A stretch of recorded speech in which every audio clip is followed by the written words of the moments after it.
to most people, but it's not them that worries me. It's my daughter that worries me. Are we all waking up from our nap, little miss? We're all waking up every 3 months old and we're ready to go to school. Do we like school? Do we? Of course we do. Listen, Artie, how much she likes us all at school. She's laughing. She's laughing because you're tickling her. Well, I'm sure that's part of it. Echo, do you know this letter? This is A. Can you say A? All right, how about this one? B. Can you say B? Dad, she's 3 months old. She can't talk yet. How do you know that? It's physiologically impossible. That's just the truth of the body, not the truth of the spirit. Echo, how about this one? C. Can you say C? Her name's not Echo. Of course it is. No, it isn't. I named her months ago. I named her Barbara. That was before I got here. Echo, you want to try this? This is Alpha. Can you say Alpha? And this one's Beta. Can you say? Those letters she's playing with are the same ones he had over my credit. Blue for Latin, pink for Greek. Lambda? Think of a little lamb. Dad, she can't talk! Well, you certainly sound cross this morning. How about you go for a good long walk? That's what I always do when I'm feeling needlessly aggressive. Maybe you'll meet someone important or famous. I know I always do. Who do you meet that's famous?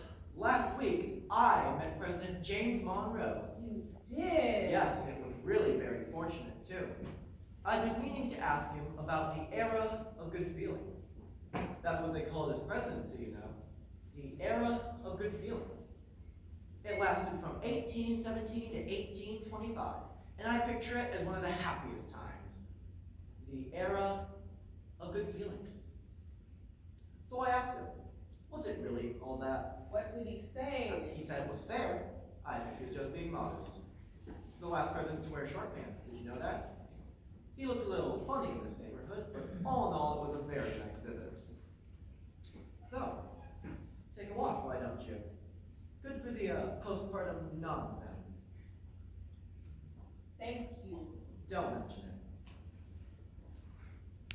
I have trouble with my memory. It can't forget anything. My social security number, poems I learned 20 years ago, the list of ingredients in Raisin Bran, what I weighed when I was 12, what my father said about what I weighed, every word I've ever read, everything I've ever heard or been a part of. It's all up here. Total recall. Some people will be grateful for it, I suppose. To me, it's like I'm some memorial, with all the names of the dead etched in, no way to erase. I try not to read much anymore. Don't want to make the memorial any bigger. My daughter, Echo, sometimes thinks I'm against education. I'm not against education, I'm just against remembering what you learn. When I was 4, my father made sure I had tutors. I remembered everything they ever told me, which excited them tremendously. Meanwhile, my mother worried that too much learning would hurt my hopes at marriage, but Theodore told her a smart girl can hide what she learned, so there's still a chance at happiness. Well, that's true in a way. I'm telling this. When I was 18, I got pregnant. It was an accident. Dad! In my 14 years of tutoring, no one, including my father, had ever taught me the facts of life. I knew the whole succession of Midianite kings, but I didn't know anything about the men who cut our lawn, until I went out with one of them. You can't be pregnant. You can't. You're 18. Dad, I am. You're about to go to college. I can't help that. Of course you can. Your college career. What college career? I'm going to be a mother. No. No, you're not. You don't have to be. Of course I have No, you don't. Think about it. to. What, you need to give it up for adoption? No, that would mean your mother finding out. And if she found out about it, she'd have you married off in 5 years. And no college either. You have to do something else. What? That's illegal. In this state. But if you No! Artie, I won't do that. why not? It's a life. Is that life or yours? How can you say that? Wait a minute. If you keep it, all of our plans, all of your potential. Do you see? You spend the next 20 years of your life trying to catch up with yourself. You won't be you anymore. You'd just be something a child needs. What's wrong with that? You could be more, something else. I don't want to be anything You more! are! We can't help what God made us. If you hadn't been born the way you are, I could waggle those letters over your pig forever and nothing would have come of it. If you have a child now, your mother will say, fine, she's just a woman like I said all along. I'll find her husband. And she will too, and we won't be able to stop her. When a soldier in battle suddenly has to kill someone, we say that's all right. It's his life or someone else's. That's the choice, no matter how regrettable. Well, you have this choice too.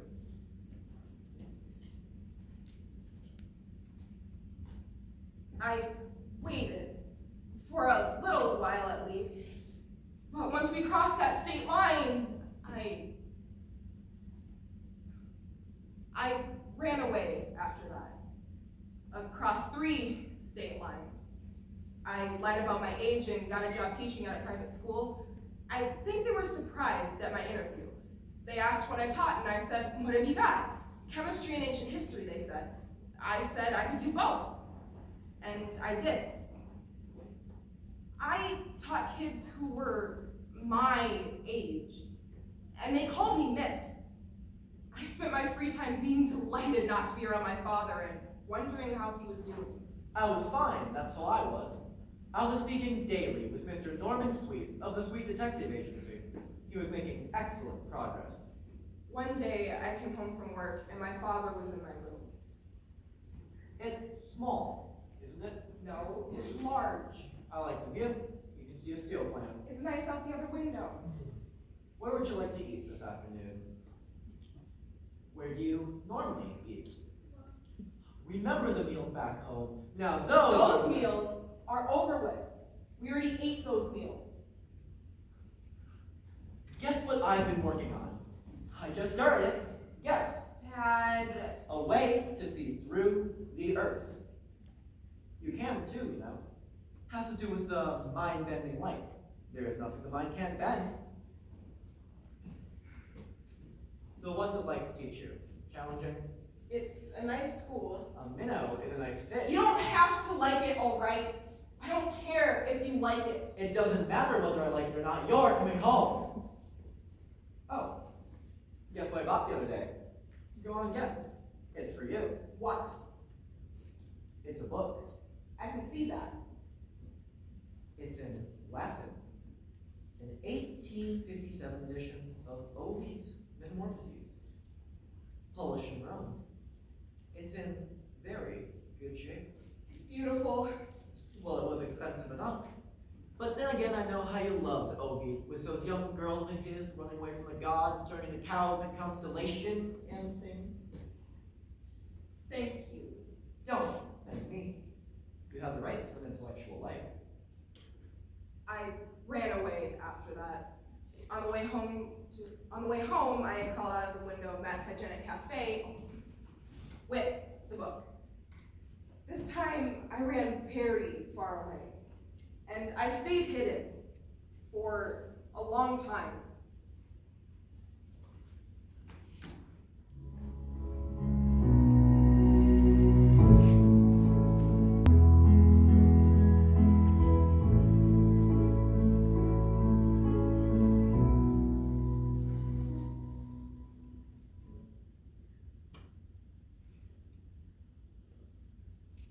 People wonder about me.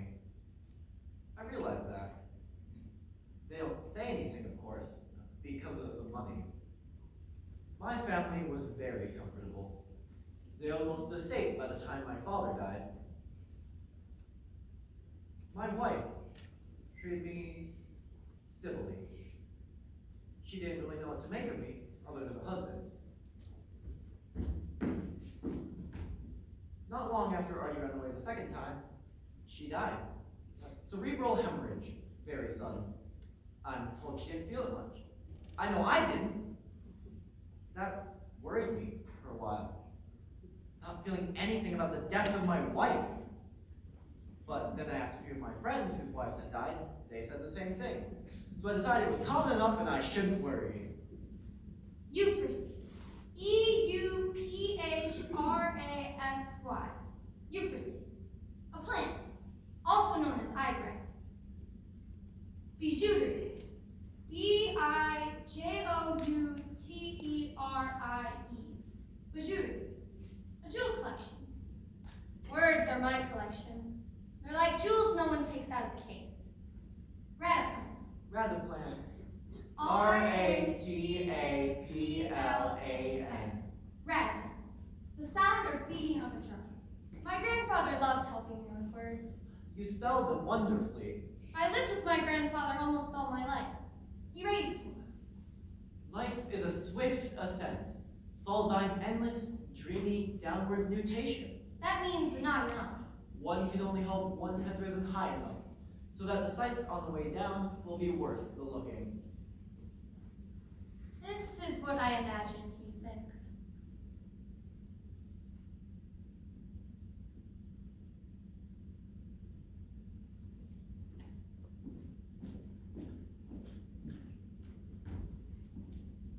The day I graduated high school, my father smiled at me and told me he had a wonderful surprise, which turned out to be an arranged marriage between me and Jacqueline O'Connor. Jacqueline was, I admit, a sort of girlfriend, and I had thought of marrying her in perhaps 4 years. But what I thought did not concern my father.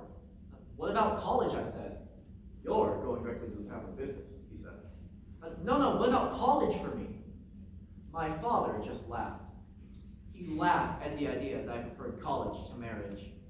He laughed and he laughed. I think you can get stuck on pleasure, don't you? You can get so involved with something that you can't move on to the next thing. Something you might like even more. My father made vague promises that I could go to college if only I'd get married now. On June 2nd, I graduated high school. 3 weeks later, I was married. 2 weeks later, Jacqueline was pregnant. We had 3 boys and a little girl. I liked the girl. For example, I loved my grandfather, but since his stroke... After our 3rd son was born, I asked my father if I could go to college. He said no. I reminded him of his vague promises. He said that's what vague promises were for. Now it's just Mom and I, and face to face with Mom, it's harder. Then I met a very strange person. So I come here and I talk to Theodore, even though he can't hear me. A very strange person indeed. I move his arms, do words, and pretend he's still here. She was a guest at a summer party. This was in the 40s. Usually, our guests were of the financial type, but she was a friend of a friend, and she was a spiritualist. I'd always thought such people were weird funereal sorts, but this was the happiest woman I'd ever met. We talked for a long time about her investigations into the supernatural. She didn't make these eccentric journeys for any dark, compelling reason. She simply enjoyed the thought of an entirely different world within our reach. I asked if that did seem like escapism. She said she couldn't think of a better world to escape from. Look around you, she said. Don't just itch to escape. But what would my father think, I wondered. And this woman, as though she'd been reading my mind, said, the best part about it is, no one holds an eccentric responsible. And suddenly, a great burst of happiness went down into my lungs. Eccentricity, I thought. What a relief. From that day on, I never felt the need to listen to a thing my father said, or anyone else. My father chose to be an eccentric, like choosing to be a Lutheran, he said. Eccentricity solves so many problems. I could stay a husband and father and still converse with the souls of dead animals. Eccentricity saved my life. It became my life. I thank God for it, for all the good and the harm that it has caused.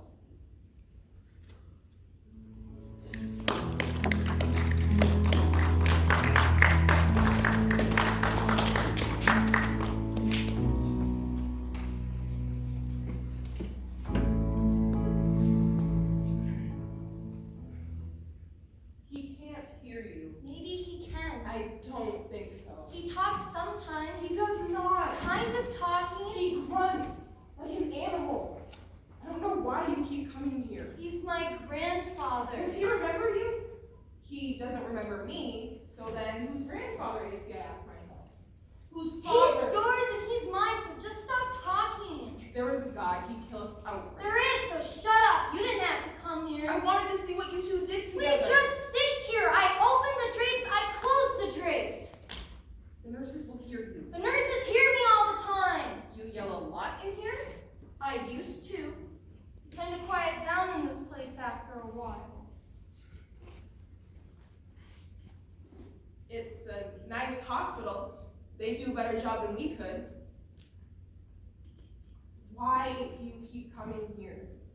To see my father. Be home in time for dinner. I will!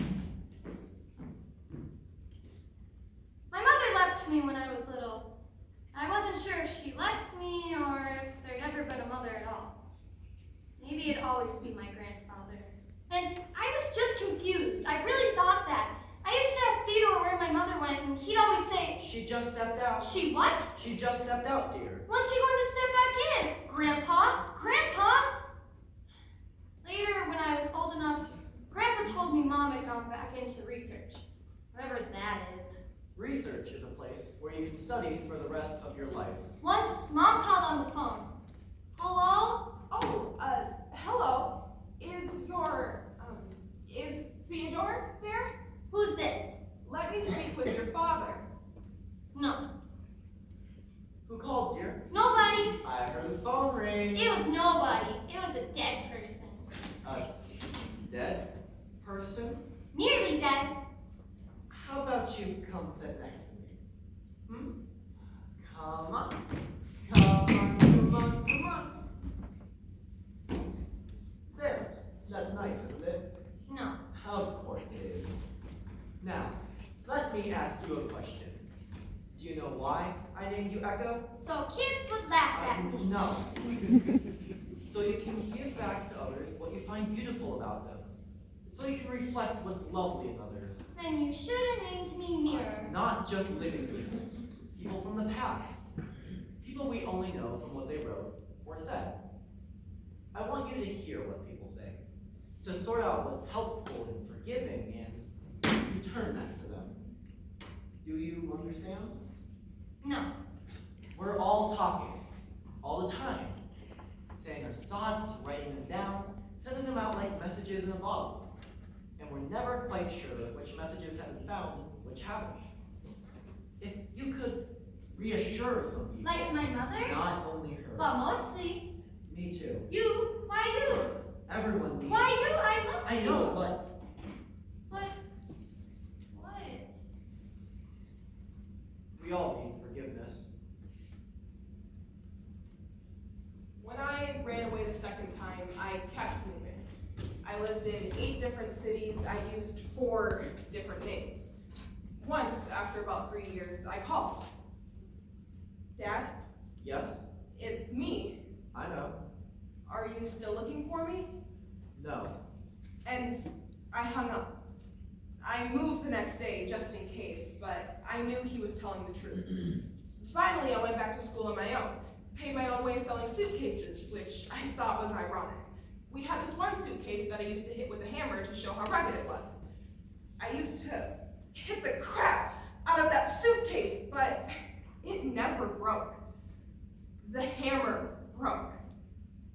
I called again after a few more years. Dad, Yes?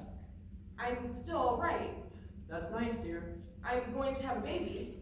Is this your way of telling me you're married? Yes, his name is Richard. He's a professor of biochemistry. I'm assisting him. I should say you are. How long have you been married? A few months. I finished grad school. You have? That's wonderful. What in? Biochem. Will you do research then? Yes. Interesting research, I hope. Oh, yes, of course. When's the baby due? 6 months. I'll come stay with you then. Where do you live now? You don't have to do that. I want to. I know, but What state do you live in? Just tell me that. I don't think... You'll need your father if you're going to have a child. What state? California. Out there? Well, I have to make some arrangements. Dad! Don't come. I don't want you to. Nonsense, I'll be there in a week. Dad, What? don't you want to know what city I'm in? No. I like the challenge. A week later, there he was. Hi. He bought a house on our block. He came over every night. My husband actually liked him. Richard had taste. Richard had more than that. When I was with my husband, I had no memory at all of where I came from, what I'd been like, what I was afraid of. We worked together, loved each other. Every day was independent of other days. Every day was experienced and then put away. Simply put away, as if it had been a whole life in itself. And every night was a quiet, lovely step into the next life. When my father arrived, my memory came back. Forever.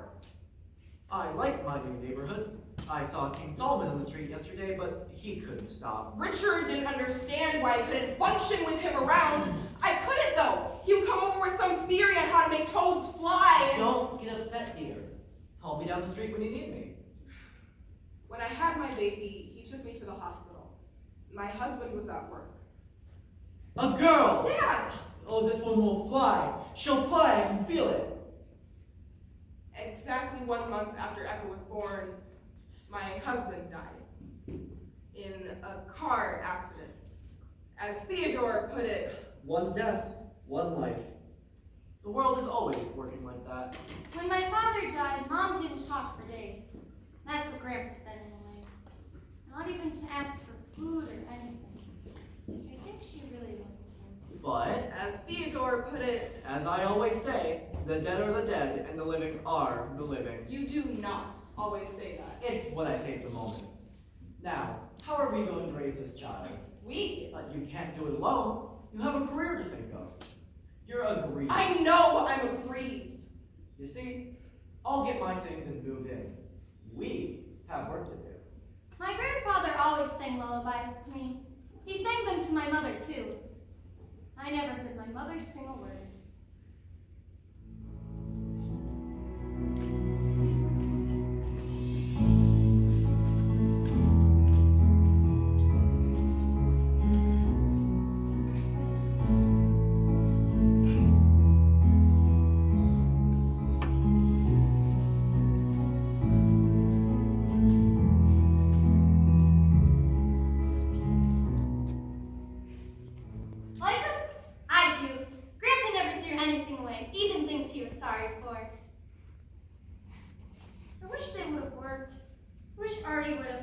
It's hard for Grandpa, dedicating his life to theories that are difficult to prove. When I was a year old, the three of us moved back east, back to Grandpa's house. We didn't fly, we drove, all the way across the country. I don't really remember that. I do. I want Echo to see a few things. A secret Indian burial ground. A convention of faith healers in Laramie, Wyoming. Edgar Case's birthplace. Edgar Case's grave. Edgar Case's wife's grave. A voodoo cult in Louisiana, a landing strip for UFOs, and the home of a man who'd been to the moon and back in 1956. Our trip across the country took 5 weeks. Echo saw things it took me years to see. Echo saw things that weren't there. It must have been a nice trip. When we got back to Grandpa's house, they put me in Mom's old room, though I wasn't aware of it at the time. She's bright, isn't she? You call chewing on a wing bright? She already speaks Greek, a little. She doesn't know what she's saying. Yes, she does.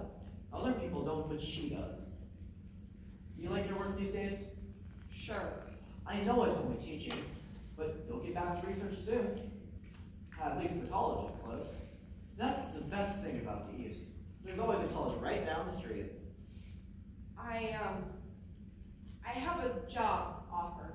Oh? In research? Yes. Echo, stop chewing on those. Yes, I do. Where is it? Europe? Oh. For how long? No limit. Permanently? If I want. This is good news, isn't it? Well, will you be taking Echo with you? She'll grow up learning a foreign language. She already does. Papa Easy.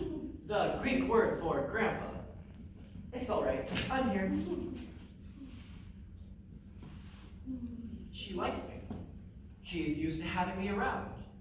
Almost more than you, I sometimes think. What's that supposed to mean? Oh, nothing. I'm just observing. Echo. Echo? Papa Oos. I was just observing. Are you sure you have to take this position? It's the next logical step. I'll come visit then. Where is it? I don't want you to come visit. I need to visit. I need to see Echo for You one. will! Every day. I want you to keep her. Keep her. For how long? For good. Echo, Papa Oos. I want you to keep her for good.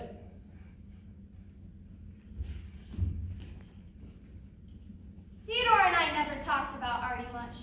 Sometimes he'd get all old photographs though, and we'd have to. Echo, picture.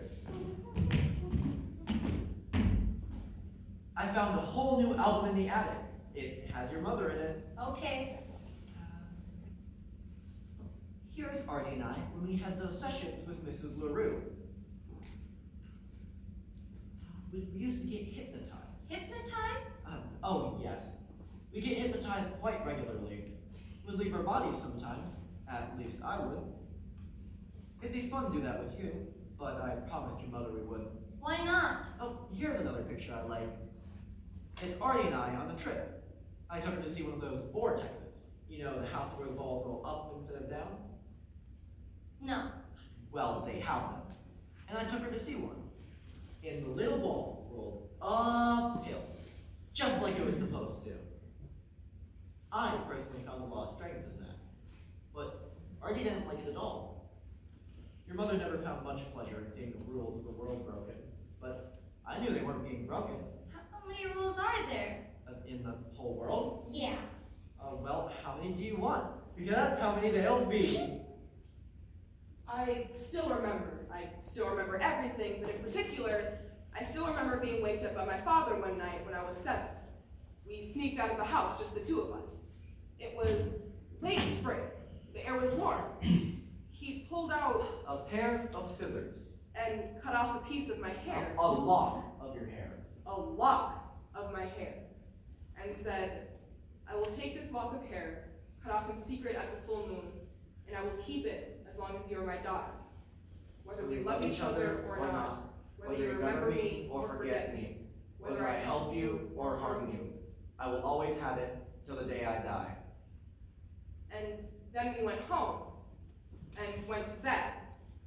I asked him later where he kept my hair, but he wouldn't tell me. It's a secret, even from you. I just wanted to know where he kept my hair, but no matter how much I begged him, he wouldn't tell me. It's a terrible desire to want to know everything. So one day when he was gone, I looked for 5 hours.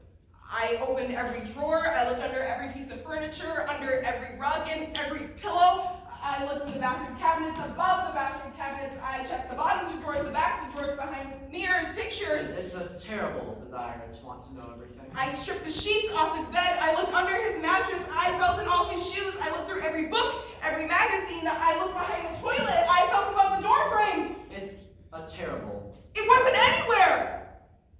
It wasn't anywhere in this whole damn house.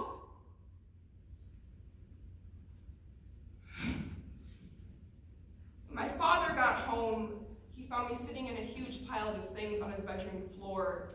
He didn't have to ask what I was doing. He went immediately to his dresser drawer, pulled out a small screwdriver, went to the light switch, unscrewed the plastic safety plate, and pulled out my hair, and gave it to me. Here, He said, you may keep it for yourself. I don't want it anymore. I was 7 years old. I called my father once from Europe when Echo was 7. I had some news. Really? What is it? I'm coming back. I have a job opportunity in the States, close to you. How close? 50 miles. Well, that is close. Are you going to take it? Yes. Well, you're always welcome to visit. I won't come visit. Call then. You can call us anytime. All right. Do you want Echo back? Or anything like that? No. I began to call Echo and Theodore now and then when I got settled in. I'd ask Echo about school. Probability theory is interesting. I'll be able to do more of it when I'm 9. And I'd ask Theodore about his, life. Last night, I was assumed bodily into heaven. Things went on like this for 6 years, actually. And in that whole time, I never saw Echo. Once you did. Well, once, yes, by accident. I was at a book fair. I didn't go to buy books, really. I just went to hold them. I was running my hand over the spine of an 18th century early edition, wishing I could smell it more than read it. And I saw her. She was a ways away, but I knew it was her. Theodore had sent pictures. But pictures don't move. She was beautiful. Just then, she saw me, and I immediately dropped my book and ran. I ran all the way to my car. I don't even remember driving home.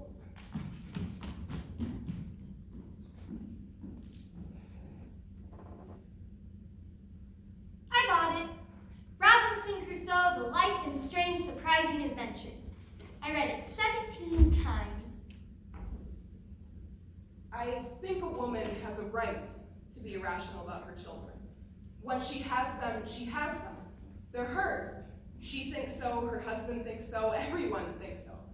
They came from her body. They are her body. And as long as they want love, they can demand it. As long as she can open an eye, she'll see them. As long as she can hear a sound, it'll be them. Forever from the moment they're born. The same is true for the one I didn't have. Only that one comes to me in my sleep and asks for her love then. Echo calls me a bad mother, but if she could see how good I am then, how much care I take. It's an amazing thing, really. Old age. Just look at my skin. It's like the last layer of tissue paper before you open a gift.